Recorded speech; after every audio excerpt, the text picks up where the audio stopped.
Bismillahirrahmanirrahim. Assalamualaikum warahmatullahi wabarakatuh. Waalaikumsalam warahmatullahi wabarakatuh.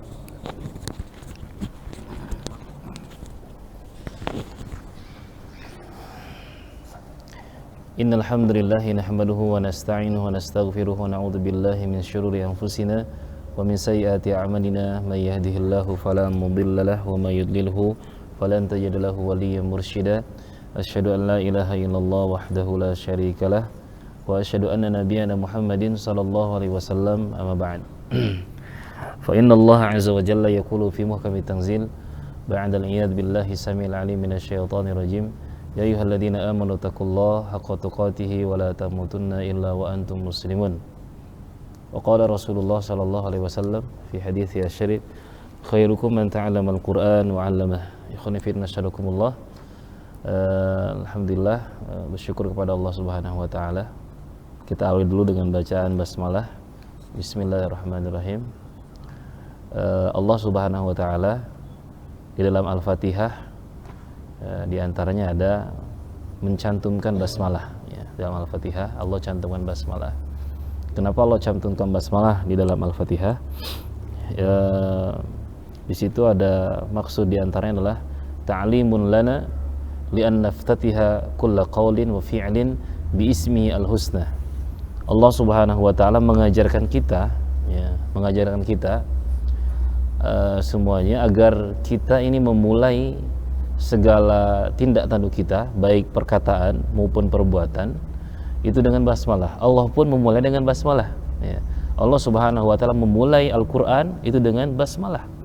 Ini Allah Subhanahu wa taala mengajarkan kepada kita agar segala aktivitas itu awali dengan basmalah.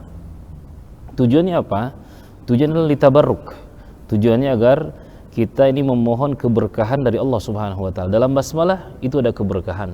Di dalam basmalah itu ada kebaikan. Banyak kebaikan di dalam basmalah yang harus kita ucapkan. Ikhwani fi nasyarakumullah. Jadi kita ini memohon keberkahan dari aktivitas yang kita kerjakan hanya dengan nama Allah aja. Jadi kita memohon keberkahan itu dengan nama Allah, bismillah ya. Dengan menyebut nama Allah Subhanahu wa taala, kita memohon keberkahan, kita memohon pertolongan dalam aktivitas yang akan kita kerjakan dengan nama Allah Subhanahu wa taala. Ikhwani fi nasyarakumullah. Dan itu pun dilakukan oleh para nabi. Seperti Nabi Muhammad SAW memulai menulisnya, surat menyuratnya kepada para raja dengan bismillah pertama kali. Bismillahirrahmanirrahim min Muhammad bin Abdullah ila Herkil azimur Rum. Assalamu ala man ittabal huda. Bismillahirrahmanirrahim dari Muhammad bin Abdullah kepada Heraklius, yaitu penguasa Romawi. Salamun ala man ittabal huda, yaitu keselamatan bagi yang mau mengikuti petunjuk. Atau juga sebagaimana Nabi Sulaiman juga ketika menulis suratnya kepada Ratu Balqis, innahu min Sulaiman wa innahu bismillahirrahmanirrahim. Atau juga seperti Nabi Nuh alaihissalatu wassalam, beliau ketika sedang mengapung ya banjir bandang. Banjir yang sekarang ini nggak seberapa dengan banjir yang dahulu yang pernah terjadi di zaman Nabi Nuh alaihissalatu wassalam. Nabi Nuh juga ketika naik wa qala rkabu bismillahi majriha wa mursaha inna rabbi laghafurur rahim. Jadi hiasi hari-hari kita dengan basmalah. Kemudian ikhwan fillah, kita bersyukur kepada Allah Subhanahu wa taala dengan mengucapkan alhamdulillahirabbil alamin. Segala puji bagi Allah Subhanahu wa taala. Dan ini kenapa kita juga mengucapkan alhamdulillah? Karena ma min makhluqin illa mustaghrikun fi ni'amihi. Tidak ada satu makhluk pun melainkan semua tenggelam dalam nikmat Allah. Tidak ada satu makhluk pun melainkan semua tersentuh dengan nikmat Allah Subhanahu wa taala. Maka yang dipuji pertama kali adalah Allah, bukan yang lain-lain. Yang dipuji adalah Allah Subhanahu wa taala. Kenapa demikian? Karena Allah Subhanahu wa taala masdar kulli khair. Allah Subhanahu itu sumber segala kebaikan dari Allah. Keimanan itu dari Allah, hidayah dari Allah, istiqomah dari Allah, kesehatan itu dari Allah. Keluarga yang sehat, keluarga yang harmoni itu dari Allah Subhanahu wa taala. Ketenangan itu juga dari Allah Subhanahu wa taala. Pekerjaan yang baik, teman yang soleh itu dari Allah Subhanahu wa taala. Masdar kulli khair. Maka ikhwan fillah, kita harus hiasi juga, selain kita hiasi dengan basmalah tadi, hiasi dengan hamdalah. Banyak-banyak mengucapkan alhamdulillah. Nabi Nuh alaihissalatu wassalam beliau itu dijuluki oleh Allah Subhanahu wa taala dzurriyyatan man hamalna ma'a Nuh innahu kana 'abdan syakura, yaitu hamba yang sangat bersyukur kepada Allah. Padahal Nabi Nuh itu ujiannya banyak, godaannya banyak, cobaannya banyak. Berdakwah 950 tahun, tetapi yang ikut sama Nabi Nuh sedikit sekali. Tapi Nabi Nuh juga selain dijuluki nabi yang sangat penyabar, tapi nabi yang sangat bersyukur kepada Allah Subhanahu wa taala karena sering banget mengucapkan apa? Alhamdulillah, alhamdulillah, alhamdulillah. Nah, ketika mengucapkan alhamdulillah, itu harus ada dua kekuatan. Ketika kita mengucapkan alhamdulillah, ada dua kekuatan di situ. Mahabbah wa ta'zim, yaitu cinta dan pengagungan. Ketika mengucapkan alhamdulillah atas dasar cinta kepada Allah Subhanahu wa taala, kita ucapkan alhamdulillah untuk mengagungkan Allah Subhanahu wa taala. Jadi pujiannya bukan pujian yang kosong. Jadi alhamdu dengan al-madhu itu berbeda. Jadi alhamdu adalah pujian yang memiliki dua kekuatan. Kekuatan apa? Kekuatan cinta. Kekuatan apa? Kekuatan ta'zim, yaitu pengagungan kepada Allah Subhanahu wa taala. Dalam sebuah hadis Rasulullah sallallahu alaihi wasallam bersabda, "At-tahuru syatrul iman, walhamdulillah tamla'ul mizan." At-tahuru syatrul iman. At-tahur yaitu kesucian, kebersihan, syatrul iman sebagian daripada keimanan. Bersih-bersih itu bagian dari keimanan. Saat kita bersuci itu bagian dari keimanan. Lalu kata Nabi, walhamdulillah tamla'ul mizan, dan ucapan alhamdulillah tamla'ul mizan itu bisa memenuhi timbangan. Ikhwan fillah, ada seorang ulama yang mengatakan bahwasanya andaikan nanti pada hari kiamat nanti, andaikan nanti alhamdulillah itu akan dijadikan Allah Subhanahu wa taala berbobot, berbentuk gitu ya. Berbobot, berbentuk. Walhamdulillah tamla'ul mizan, alhamdulillah itu akan memenuhi timbangan kita. Mengucapkan alhamdulillah itu bisa memenuhi timbangan. Makanya ketika mendapatkan nikmat, alhamdulillah. Nabi itu mengajarkan kita ketika mendapatkan nikmat yang kecil, yang besar, nikmat iman, nikmat dunia, nikmat apa aja, ucapkan alhamdulillah. Bangun tidur, ucapkan alhamdulillahilladzi ahyana ba'dama amatana wa ilaihin nusyur. Karena ketika kita bisa bangun itu nikmat banget, kenikmatan yang besar. Tidak semua orang yang bangun, tidak semua orang yang tidur bisa bangun. Tidak semua orang yang tidur kemudian paginya bisa bangun. Ada yang tidur, ketika dia untuk tidur selama-lamanya. Ketika terbuka udah di alamnya udah lain lagi, alamnya sudah lain. Bahkan nikmat yang besar ketika bisa bangun kembali. Maka ucapkan alhamdulillahilladzi ahyana ba'dama amatana wa ilaihin nusyur. Ikhwani fillah, sallallahu alaihi wasallam tercurah terlimpah kepada Rasulullah sallallahu alaihi wasallam dan mengucapkan Allahumma shalli wa sallim ala sayyidina Muhammad wa ali Muhammad. Pada kesempatan yang berbahagia ini ada dua hal yang kami sampaikan di sini tentang salah satu sunatullah. Sunatullah itu sistem yang datang dari Allah Subhanahu wa taala. Di sini yang pertama adalah sunnah fit taghyir, itu sunnatullah, sistem yang datang dari Allah Subhanahu wa taala. Fit taghyir itu dalam perubahan. Yang kedua nanti sunnatullah fil istidraj, yaitu sistem yang datang dari Allah Subhanahu wa taala dalam masalah istidraj. Jadi yang pertama adalah sunnatullah dalam masalah fit taghyir, itu dalam masalah perubahan. Allah Subhanahu wa taala berfirman dalam surat Ar-Ra'd ayat yang ke-11, "Innallaha la yughayyiru ma biqaumin hatta yughayyiru ma bi anfusihim." Sesungguhnya Allah Subhanahu wa taala la yughayyiru ma biqaumin, Allah tidak akan merubah nasib sebuah kaum hatta yughayyiru ma bi anfusihim, sampai mereka mau merubah diri mereka sendiri. Di sini ikhwan fillah, jadi sunnatullah fit taghyir, perubahan itu merupakan sistem yang datang dari Allah, sistem langit nih, sistem langit. Kalau kita lihat kalau kita lihat ke bawah ya, kita lihat ke bawah atau kita lihat tanah itu berubah. Banyak perubahan di tanah. Misalkan tanah yang tandus, tanah yang kering itu bisa dirubah oleh Allah Subhanahu wa taala menjadi subur ya, menjadi subur yang bisa menumbuhkan tumbuh-tumbuhan. Berubah tuh, tanah itu berubah. Ketika diturunkan ketika turun hujan. Wa ayatul lahumul ardul maitah ahyainaha. Kata Allah, wa ayatul lahum, tanda-tanda kebesaran Allah bagi mereka, al-ardul maitah, tanah yang mati, tanah yang tandus, tanah yang kering, yang tidak bisa menumbuhkan tumbuh-tumbuhan, ahyainaha, kami hidupkan. Dihidupkan Allah Subhanahu wa taala ketika turun hujan. Atau yang berubah lagi dalam semesta, seperti langit terus berubah nih. Langit itu terus berubah-ubah. Huwallazi ja'ala al-laila wan-nahara khilfata liman arada ay yadhakkara aw arada syukura. Yang berubah tadi langit. Bumi berubah-ubah, tanahnya kan langit juga berubah. Gelap terang gitu ya, gelap terang, gelap terang, gelap terang, siang malam atau pagi siang sore malam, pagi siang sore malam, terus berubah. Ada perubahan, banyak perubahan. Bahkan kita lihat ke dalam diri kita sendiri, dalam diri kita sendiri juga perubahan, banyak yang berubah. Bapak merasa berubah nggak? Kita berubah kan, sekarang 2021 pasti ada perubahan, beda dengan ketika tahun 90 Pak ya. Jauh banget ya kalau 90. Berubah kita nih, bahkan ikhwan fillah, dulu kita nih berubah. Penciptaan manusia itu kan dalam surat Al-Mu'minun disebutkan perubahan manusia itu walaqad khalaqnal insana min sulalatin min tin, dari tanah dulu kan, kita dari tanah, Nabi Adam dari tanah. Kemudian summa ja'alnahu nutfatan fi qararin makin, kemudian kami jadikan manusia itu awalnya dari apa? Nutfah, setetes mani. Kemudian berubah nanti apa? Segumpal darah gitu ya, sekerat daging, kemudian ada tulangnya. Kemudian nanti summa ansha'nahu khalqan akhar. Kemudian Allah Subhanahu wa taala rubah lagi dengan perubahan yang banyak, bayi nanti kan lahir gitu kan. Bayi, Allahul ladzi khalaqakum min dha'fin. Allah Subhanahu wa taala menciptakan kalian min dha'fin, dari lemah.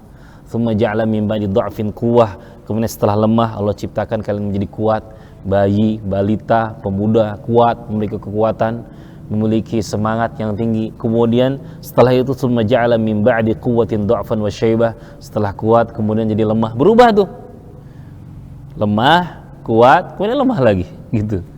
Berubah. Dari tanah, di atas tanah, masuk ke tanah. Ya, dari tanah, di atas tanah, masuk ke tanah. Lagi itulah siklus kehidupan kita tuh. Ya, min turab ala turab ila turab. Dari tanah, di atas tanah, masuk ke dalam tanah. Kita berubah. Dan kondisi orang, ya kondisi orang juga berubah. Kondisi nasib seseorang berubah-ubah.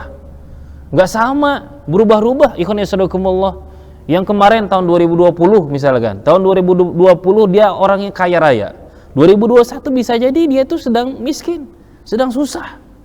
2020 kemarin mungkin orang itu sedang dimuliakan oleh Allah Subhanahu wa taala, berubah ketika 2021 dihinakan oleh Allah.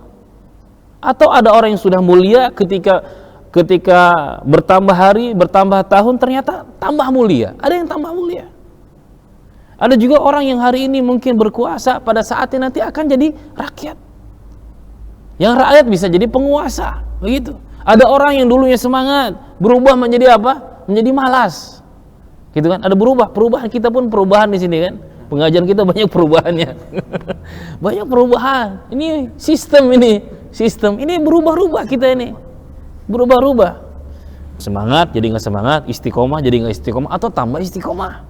Gitu. Sabar jadi nggak sabar gitu kan. Kemudian apa? Tambah sabar lagi. Ada yang tambah sabar lagi. Pelit, awalnya pelit, kemudian jadi dermawan. Atau tambah pelit, atau tambah dermawan gitu kan. Rajin tahajud, sekarang mungkin udah lama nggak tahajud lagi, atau semakin semangat tahajudnya. Rajin baca Quran, dekat dengan Allah Subhanahu wa taala lewat Qurannya gitu. Mungkin hari ini juga ada yang Qurannya jadi udah lama nggak disentuh, udah sebulan nggak disentuh, udah sebulan disentuh, yang disentuh HP terus, WhatsApp terus kan. Sudah lama nggak menyentuh Quran, berubah terus. Nah, ikhwan yasadakumullah, dari ayat tadi disebutkan innallaha la yughayyiru. Inna di situ adalah harfu taukid. Ini adalah taukid, penguatan dari Allah Subhanahu wa taala. Innallah, sesungguhnya Allah adalah lafdzul jalalah, yaitu Allah Subhanahu wa taala, la yughayyiru ma biqaumin. Allah tidak akan merubah nasib sebuah kaum. Maka mustahil ada perubahan. La yumkin at-taghyir. Tidak akan pernah ada perubahan illa bitaghyiri ma bi anfusihim. Mustahil ada perubahan sampai mereka mau merubah apa yang ada dalam diri mereka. Perubahan yang paling kuat adalah perubahan dari dalam diri kita. Tidak mungkin ikhwan yasadakumullah akan berubah nasib kita dari baik menjadi lebih baik kecuali kita mau merubah diri. Tidak mungkin ada perubahan dari malas menjadi semangat harus ada apa? Perubahan dalam diri. Ada perubahan dalam diri. Kalau kita lihat sirah Rasulullah sallallahu alaihi wasallam, Rasulullah sallallahu alaihi wasallam itu banyak merubah para sahabat. Jadi merubah dari baik menjadi lebih baik atau dari buruk menjadi baik, itu sunnah Nabi, sunnah Rasulullah sallallahu alaihi wasallam. Sunnah Rasulullah sallallahu alaihi wasallam banyak merubah urusan para sahabat, ya. Segala atribut para sahabat yang buruk-buruk, yang enggak bagus-bagus dirubah oleh Rasulullah sallallahu alaihi wasallam. Ya.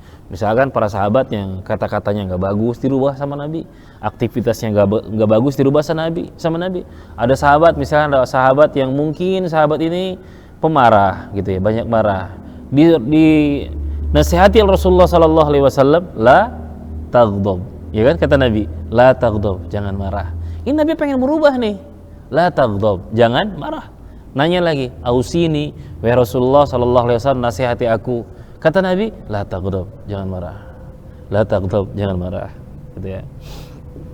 Marah ada batasnya enggak, Pak? Kesabaran ada batasnya enggak? Sabar tuh nggak ada batasnya, harus sabar, makanya harus sabar. Nggak ada batasannya. Sabar itu tidak ada batasannya.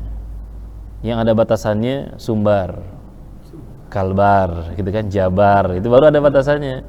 Kalau sabar nih nggak ada batasannya. Sabar nih sampai mati. Atau misalkan Rasulullah Shallallahu Alaihi Wasallam pernah bersabda kepada seorang sahabat, la yazalu lisanaka rotban min dzikrillah. Hendaknya lisan kamu itu senantiasa basah berzikir dengan Allah. Itu aja, pegang, kata Nabi. Pegang tuh. Daripada monong-monong gitu kan, monong-monong nggak jelas atau kata-katanya nggak jelas, udah basahi, ya, basahi lisanmu itu dengan apa? Zikir. Basahnya bukan hanya dengan es jus aja gitu kan, dengan jus, dengan kopi, gitu, dengan teh, tapi basahi juga lisan kita itu dengan apa? Berzikir kepada Allah Subhanahu wa taala. Atau sambil ngopi juga, sambil membasahi lidah dengan kopi, dibasahi juga dengan apa?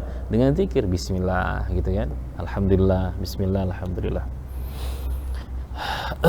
Atau dalam hadis yang lain Rasulullah SAW merubah para sahabat, di antara dengan sabdanya, al-muslim man salimal muslimuna min lisanihi wa yadihi. Seorang muslim yang baik adalah al-muslimu man salimal muslimun, yaitu orang muslim adalah orang yang menyelamatkan, man salimal muslimun, orang muslim yang lainnya itu merasa selamat dari apa? Min lisanihi wa yadihi, dari apa? Lisannya dan juga tangannya, dari keburukan lisannya dan juga keburukan tangan. Itu orang muslim tuh.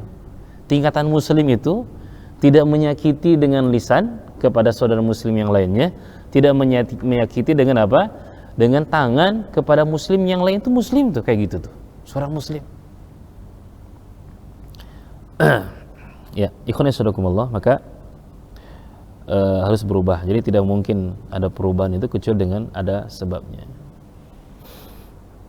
Misalkan ada orang yang terpuruk nih hari ini, terpuruk, imannya terpuruk gitu ya, kemudian keistiqomahannya dalam ibadah-ibadah juga lagi terpuruk nih, lagi terpuruk. Atau misalkan rumah tangganya juga lagi nggak harmoni gitu kan, rumah tangganya bahkan mungkin cerai, bahteranya udah karam gitu kan, udah karam, anaknya udah kemana-mana nggak jelas, ekonomi juga mungkin juga lagi sulit dan lain sebagainya, kemudian lagi nggak tenang gitu ya, sedang tidak tenang, sedang tidak nyaman, terpuruk secara duniawi, terpuruk secara ukhrawi juga terpuruk. Pasti ada sebabnya itu. Kenapa ada orang terpuruk? Pasti ada sebabnya. Sebab yang pertama, kenapa orang terpuruk? Yang pertama adalah dosa. Kenapa orang terpuruk? Karena apa? Dosa. Apa kata Allah Subhanahu wa taala dalam surah Asy-Syura?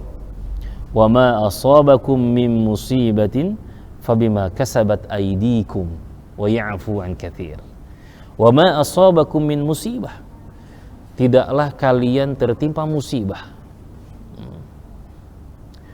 Fabima kasabat aydikum. Itu karena ulah sebab apa? Aydikum, tangan kalian. Karena dosa kita. Kaum Sabah, tengok kaum Sabah. Kaum Sabah itu Jannatani ayyamini washimal. Mereka itu dikasih rizki oleh Allah Subhanahu wa taala berupa kebun. Bayangkan, kebunnya an yaminin washimal, di samping kanan, di samping kiri, sepanjang jalan itu kebun. Buah-buahan semuanya lengkap, kebun-kebunnya. Udaranya sejuk. Tidak ada nyamuk. Kita nyamuk banyak. Ini nggak ada nyamuk, udara sejuk. Buah-buahannya segar-segar, pohonnya rindang sepanjang jalan, sehingga orang yang safar ketika itu di situ orang tak terasa safar, tak capek. Sama semuanya, banyak makanan. Bahkan sampai disebutkan ibu-ibu tuh ketika tinggal meletakkan keranjang di atas kepalanya, meletakkan keranjang, kemudian berjalan jadi buah pohon. Penuh tuh keranjangnya. Kalau sekarang harus beli kan, mangga berapa kilo, sekilo berapa kan, mahal. Durian pun harus nunggu gitu kan, nunggu musim. Nah ini ikhwan fillah, kenikmatan yang luar biasa. Ya. Jannatani ayyamin wa shimal, kata Allah, kulu min rizki rabbikum washkurulah. Makanlah rizki Allah Subhanahu wa taala, bersyukurlah kepada Allah Subhanahu wa taala. Baldatun tayyibatun wa rabbun ghafur. Kata Allah, gambaran negeri sampai itu baldah thayyibah, negeri yang baik, negeri terbaik, terindah, ternikmat, lengkap semuanya di situ. Wa rabbun ghafur, Allah Subhanahu wa taala rabbun ghafur, Allah Subhanahu wa taala Maha Pengampun. Tapi ketika itu ikhwan fillah, fa'aradu, mereka berpaling, bikin dosa, maksiat, melakukan kesyirikan. Dikasih nikmat malah maksiat, melakukan kesyirikan. Fa arsalna alaihim sailal arim, kata Allah Subhanahu wa taala, kami kirimkan kepada mereka sailal arim, banjir bandang. Ada banjir yang merubah semuanya. Tanaman-tanaman, kebun-kebun di samping kanan, di samping kirinya dirubah oleh Allah Subhanahu wa taala, diganti Allah Subhanahu wa taala dengan pohon-pohon yang tidak sebagaimana biasanya. Pohonnya nggak enak, pohonnya nggak enak, berubah. Jadi berubah tuh, kayak gitu kan. Awalnya enak, karena dosa berubah. Sama kita juga sama nih. Misalkan kita dalam kondisi banyak nikmat dari Allah Subhanahu wa taala. Rezeki ada, gaji kalau yang PNS nih, insya Allah rutin kan, nggak ada masalah nih. Yang tak PNS, walau alam nih, yang PNS insya Allah ada, gitu kan. Kemudian ditunjang sini, tunjang sana, banyak tunjangannya. Tunjang sini, tunjang sana kan. Banyak tunjangannya, gitu kan. Banyak rezeki dari Allah Subhanahu wa taala. Kalau ingin diawet rezeki itu ya syukuri. Kalau enggak bersyukur ya bisa berubah tadi kenikmatan tadi. Andai kan ada nikmatnya masih ada, keberkahannya bisa dihilangkan, dicabut oleh Allah Subhanahu wa taala. Itu yang pertama. Jadi yang membuat seseorang terpuruk adalah dosa. Itu aja. Cek aja kita, misalnya kita nih kok iman enggak nambah-nambah nih, ya dosa tuh paling. Pasti dosa itu. Iman enggak nambah-nambah. Dosa. Karena dosa membuat malas. Malas apa? Malas ibadah. Malas ngaji, ya kan? Malas ngaji, berat nih. Hari Selasa nih berat nih, melangkah ke hari Selasa. Aduh, barek benar nih. Pasti ada dosa, karena ada dosa sebelumnya. Karena ada dosa, jadi barek, gitu kan?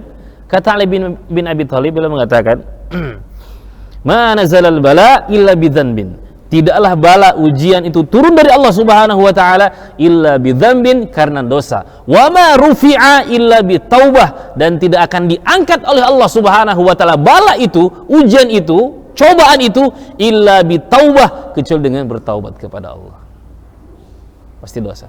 Pokoknya kita suudzon dulu deh. Kalau lagi gini, ini dosa apa sebenarnya ini? Dosa apa?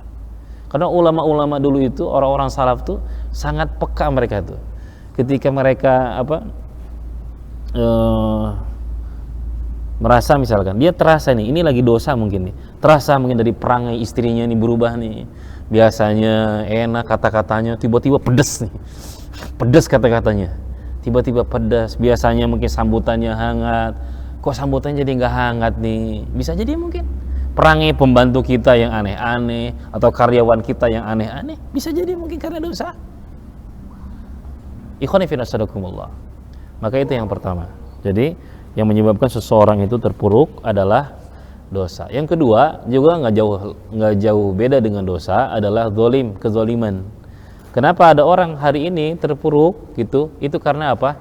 Zalim, karena kezaliman. Ya, karena kezaliman yang dilakukan.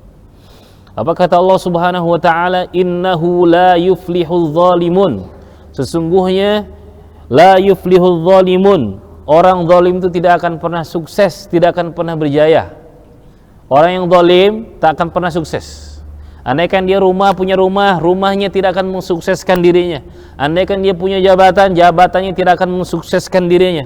Andaikan dia punya anak, anaknya tidak akan mensukseskan dirinya. Andaikan dia punya amalan, amalannya pun tidak akan pernah mensukseskan dirinya karena dia zalim. Innahu la yuflihuz zalimun. Kata Allah, sesungguhnya tidak akan pernah berjaya, tidak akan pernah sukses orang yang zalim. Nabi Muhammad SAW ketika keluar rumah itu doa kepada Allah Subhanahu wa taala, Allahumma inni a'udzubika di antara min an adlima au uzlama. Aku berlindung kepada Engkau ya Allah min an adlima, menjadi orang yang zalim, au uzlama, atau menjadi orang yang dizalimi. Nabi enggak mau dirinya ini zalim dan Nabi enggak mau dizalimi. Jadi ketika keluar rumah doanya kayak gitu. Bahkan Allah Subhanahu dalam hadis qudsi, Allah berfirman, inni haramtu zulma ala nafsi wa ja'altuhu bainakum muharraman fala tadhalamu. Kata Allah Subhanahu dalam hadis qudsi, inni haramtu zulma ala nafsi. Jadi haram zalim itu, kata Allah. Aku haramkan, inni haramtu zulma ala nafsi, ku haramkan kezaliman kepada diriku sendiri. Kezaliman kepada Allah adalah syirik, gitu ya. Kezaliman kepada Allah adalah syirik. Nah itu haram tuh, syirik tuh, syirik kecil tuh riya, berarti riya itu haram. Ya, riya itu haram tuh, zalim juga tuh riya. Sholat kan, dibagus-baguskan, sholatnya dicakap-cakapkan, dikhusyuk-khusyuin, di belakang karena ada mertua misalkan, atau ada calon mertua, atau karena ada bos atau calon bos kita, gitu kan? Karena ada orang kaya, pokoknya banyak modus dia, pura-pura khusyuk dia. Padahal ketika nggak ada bosnya biasa aja dia, biasa aja. Tapi ketika ada bosnya, ketika ada sesuatunya, ada udang-udang kayak gitu kan, baru khusyuk dia, nampak khusyuknya. Maka kata Umar bin Khattab, iyyakum wa khusyu'un nifaq. Hati-hati oleh kalian, jauhi oleh kalian khusyu'un nifaq, yaitu khusyuknya orang munafik. Macam mana khusyuknya orang munafik? Antaral jasad khashi'an wal qalbu laysa bi khashi'. Kau melihat jasadnya itu khusyuk, gerakannya khusyuk, pas lah gerakannya, insyaallah nyunah banget, nyunah banget, gerakannya pas, semuanya pas. Tapi wal qalbu laysa bi khashi', tapi hatinya jalan-jalan kemana-mana, ya, hatinya ngebolang kemana-mana, entah kemana-mana hatinya itu. Wal qalbu laysa bi khashi'. Jadi kezaliman. Jadi kembali, yang membuat seseorang terpuruk adalah kezaliman. Tapi kezaliman ini banyak terjadi di rumah sendiri. Terjadi nggak di kezaliman? Suami ke istri, ya nggak? Istri ke suami, ayah bunda ke anak, zalim. Anak ke orang tua, zalim. Terjadi kezaliman kadang. Kadang dalam rumah tangga juga terjadi kezaliman. Terjadi kezaliman. Pada Allah sebutkan, innahu la yuflihudz zalimun. Sesungguhnya tidak akan berjaya, tidak akan sukses orang yang zalim. Di rumah sendiri kadang terjadi kezaliman. Seorang suami zalim kepada istrinya, ya, tidak memberikan haknya, kewajibannya, nggak dikasih nafkah, atau dibiarkan. Ketika melakukan kemaksiatan ya dibiarin, imannya ya dibiarin. Padahal perintah dari Allah Subhanahu wa taala, ya ayyuhalladzina amanu qu anfusakum wa ahlikum nar. Wahai orang beriman, wahai para laki-laki, wahai para suami, jaga diri kalian, jaga keluarga kalian dari apa? Dari jilatan api neraka. Dibiarin, malah sebab-sebab yang membuat neraka malah dimasukkan ke rumah. Sebab-sebab yang bikin masuk neraka itu dimasukkan ke rumah. Ini bahaya juga. Atau malah difasilitasi gitu kan, malah difasilitasi. Waliyadzubillah. Pernah suatu ketika ada dalam kitab Kabair, ya, kalau nggak salah, ya, itu ada seorang yang zalim. Ada seorang yang zalim, mengambil ikan. Ini pernah saya ceritakan, mengambil ikan milik orang miskin. Jadi orang miskin ini dapat ikan gitu, dapat ikan. Lalu ada orang yang baga dia, ikannya dirampas. Ikan orang yang miskin tadi, orang yang lemah tadi diambil, dirampas. Nah, orang yang koci ini dia nggak bisa apa-apa kan. Yang ngerampas nih orang mungkin dekengannya banyak gitu kan, pasukannya dia banyak kan, bawahannya banyak, pokoknya dolim lah, geng lah mungkin dia, ketua gengnya kan, premannya saat itu, ya ambil paksa. Kemudian ikhwan sadakumullah, si orang yang lemah ini berdoa kepada Allah. Ini orang terdolimi kan, berdoa, ya Allah, orang tadi telah menampakkan kekuatannya di hadapan kelemahanku. Aku ini lemah, dia nampakkan kekuatannya. Ya Allah, tunjukkanlah kekuatanmu kepadanya. Gitu doang nih doanya. Ya Allah, tunjukkanlah kekuatanmu kepadanya. Ternyata ikhwan sadaqah mustajab doanya itu. Kadang doa orang yang terdolim itu mustajab. Orang ini, orang yang dolim tadi, ikannya masih hidup. Ikan itu masih hidup. Qadarullah, ya, Allah menggerakkan ikan itu untuk menggigit jempolnya. Jempol digigit ya, oleh ikan itu. Kesakitan. Ya, jempol digigit kesakitan. Sampai rumah domam. Satu ikan tadi membuat dia apa? Demam. Demam, gak bisa tidur semalaman. Digigit ikan gak bisa tidur semalaman. Ikan, cuma satu ikan, tapi membuat dia gak bisa tenang, gak bisa tidur semalaman. Hanya ngambil ikan tadi kan, ngambil ikan membuat dia tidak bisa tidur semalaman. Kemudian ikhwan syadakumullah, besoknya dia ke tabib, ya, ke tabib atau ke dokter. Kalau zaman kita ke dokter, ke tabib. Datang ke tabib, kata tabib, wah ini beracun. Itu ikan apa beracunnya? Pokoknya harus diamputasi. Jadi harus diamputasi, jempolnya harus diamputasi. Ini kalau nggak diamputasi, ini menyebar kemana-mana virusnya. Mungkin melebihi corona. Ini kemana-mana virusnya. Akhirnya diamputasi. Tos, ya, diamputasi. Jempolnya hilang. Ternyata masih sakit. Diperiksa lagi. Entah macam mana periksanya saat itu. Diperiksa lagi. Ternyata telapak tangannya harus diamputasi. Akhirnya telapak tangan diamputasi. Ini diceritakan oleh Imam Adz-Dzahabi. Ternyata setelah diperiksa lagi dia masih kesakitan. Dia masih kesakitan setelah diamputasi setelah dipotong telapaknya, ternyata harus dipotong sikutnya. Potong sikutnya. Nyebar ternyata sampai ke pundaknya. Potong pundaknya ini. Pokoknya hilang lah. Tangannya ini hilang, Dia monung dia tuh, mana nih nggak sembuh-sembuh. Dia mikir mungkin masih ada nih hati yang baiknya itu. Oh mungkin karena ikan itu nih, ikan orang miskin itu mungkin dia doa ke Allah kan. Akhirnya dicari orang fakir tadi, dicari, akhirnya dapat di kampung, dapat orang itu. Kemudian dia minta maaf. Si orang miskin tadi melihat kondisi orang yang tadinya bagak tadi udah kesakitan, akhirnya kasihan juga, iba juga. Akhirnya ini berdoa kepada Allah Subhanahu wa taala untuk menghentikan penyakitnya.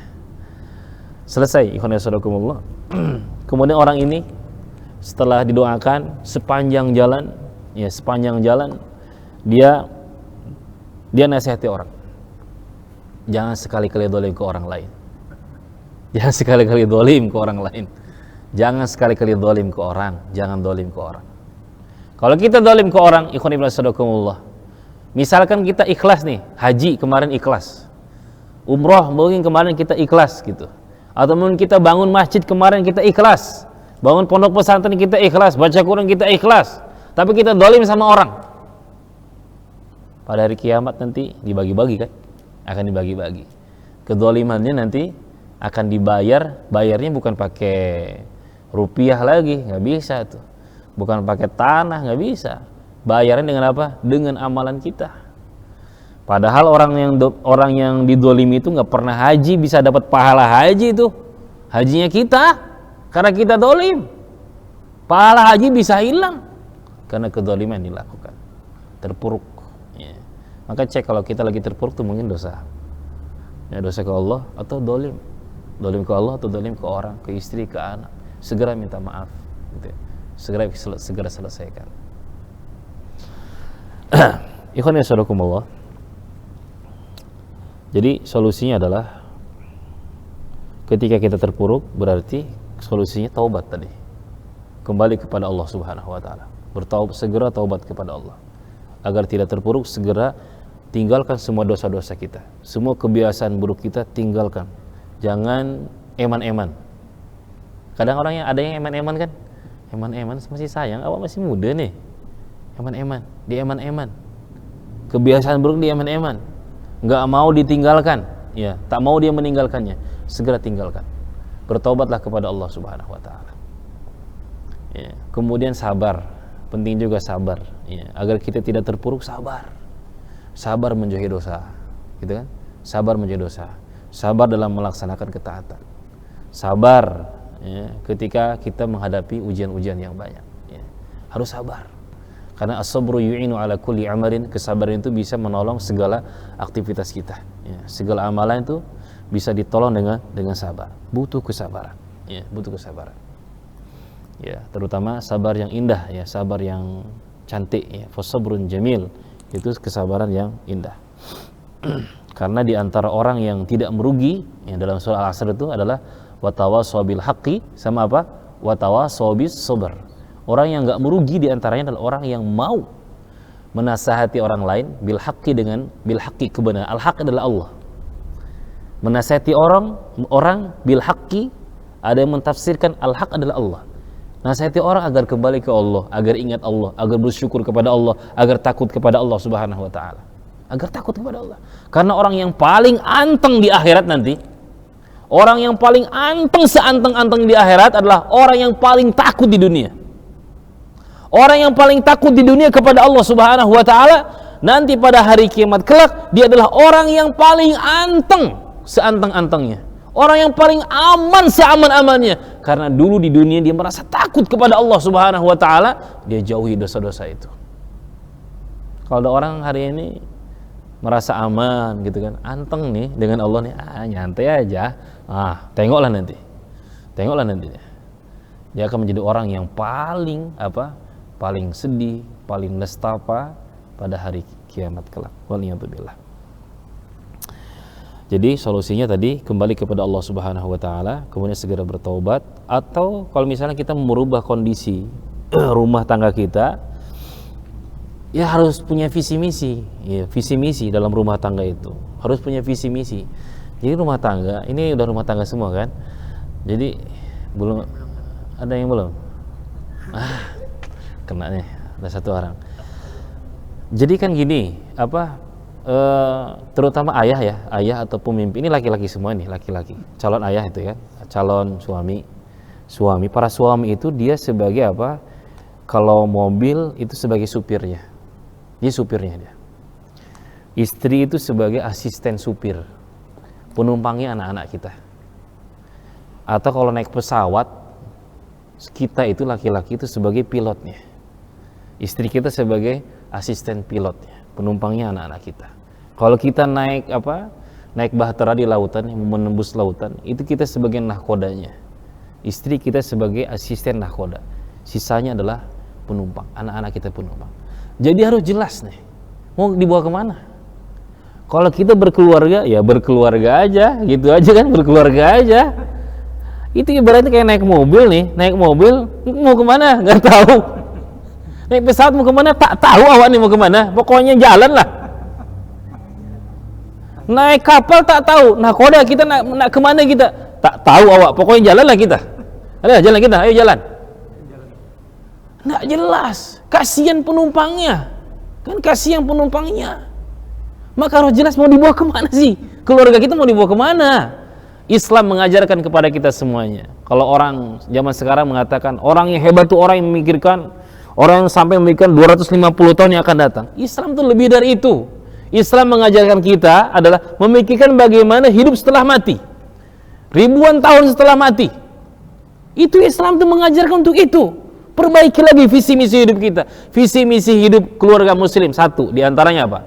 Visi misinya menjadikan apa? Dalam surah Al-Furqan ayat 74 atau 78 itu, yang doa, walladzina yaquluna rabbana hab lana min azwajina wa dzurriyyatina qurrata a'yun waj'alna lil muttaqina imama. Itu visi kita tuh. Tujuan kita dalam rumah tangga, mencetak diri kita dulu, suami istri harus qurratu a'yun. Sebelum anak qurratu a'yun itu apa? Penyejuk hati. Yang menyejukkan hati. Apa sih yang menyejukkan hati itu? Disebutkan anak yang menyejukkan hati adalah anak yang muti'ina lillah, mereka yang taat ke Allah. Sejuk, pasti sejuk tuh. Ketika bapak-bapak melihat anaknya, Masya Allah, rajin baca Quran nih. Ketika udah dewasa ya, rajin baca Quran. Sejuk tuh. Pasti hati orang tua, mata orang tua itu sejuk, enak lihatnya. Enak melihat anak yang taat kepada Allah Subhanahu wa taala. Target kita bagaimana anak kita taat kepada Allah. Nah, sebelum sebelum anak-anak kita taat kepada Allah Subhanahu wa taala, sebelum kita mentargetkan anak-anak qurratu a'yun, kita juga orang tuanya dulu harus qurratu a'yun, orang tuanya dulu harus mencontohkan. Karena tipe manusia suka copy paste. Ya enggak? Tipe orang itu suka mengcopy, kopas sini, kopas. Yang sini dikopas, yang sono mengkopas sini. Saling mengkopas antara satu dengan yang lainnya. Anak juga sama, mengkopas orang tuanya. Anak tuh mengkopas orang tuanya, copy paste orang tuanya. Ketika orang tuanya banyak tahajud, gitu kan. Pas anaknya bangun mau kencing, orang tuanya lagi tahajud.